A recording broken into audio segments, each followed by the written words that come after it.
Hi, my name is Dr. Syra Madad, and I oversee the Systemized Special Pathogens program for a healthcare delivery system in New York City, which is actually on the front lines battling the coronavirus disease pandemic that we're currently in.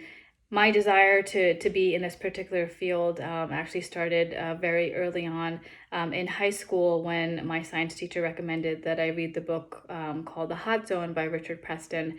And so very early on in high school, my teachers actually planted the seed for, in terms of, my desire to learn more about science, infectious diseases, and public health. Fast forward, 15 years, I'm actually still in contact with a number of my teachers because of, the role that they played very early on in my life in shaping my desire to be in public health. In my current role, a lot of what I do is trying to maintain readiness for highly infectious diseases and responding to these events, as they occur. So now with this pandemic situation that we're in, all of us have a role to play, whether we're on the front lines saving lives or on the front lines educating the next generation of public health leaders.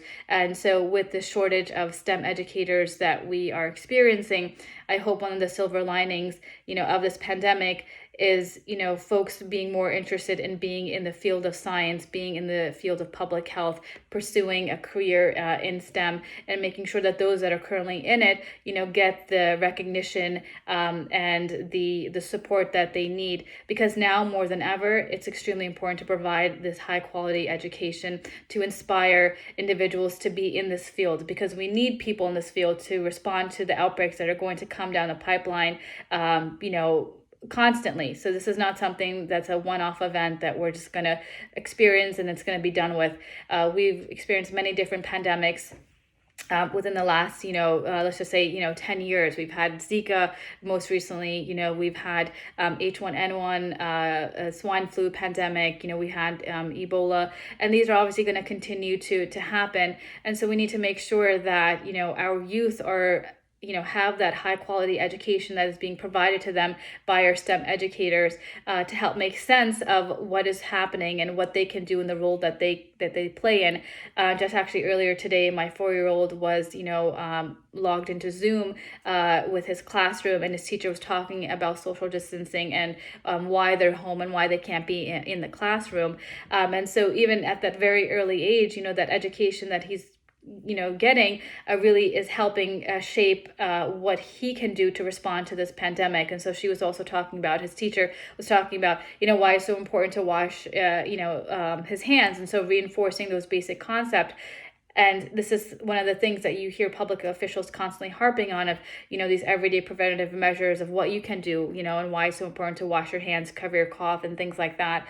And so our educators are really helping provide this message, reinforce this message, educate, our youth of how to do it, what to do, and the role that they play. And so we know that science, improves society. STEM education improves society, helps us, make sense of what is happening around us and around the world.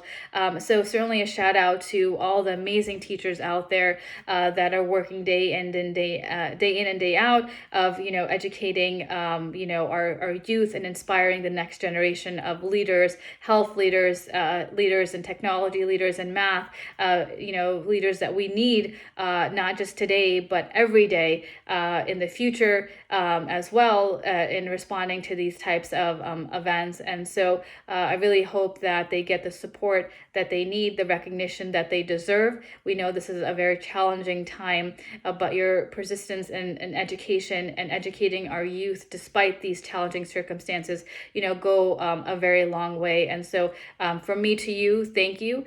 Please continue to do the work that you're doing, inspiring, a whole generation of students being in the field of STEM, pursuing their, their desire. We need them. We need you. We need everybody to understand that this is something that we're going to, need in a collaborative fashion. We all need to work together, for the greater good of humanity, and we all obviously have a role to play. So thank you for everything that you do.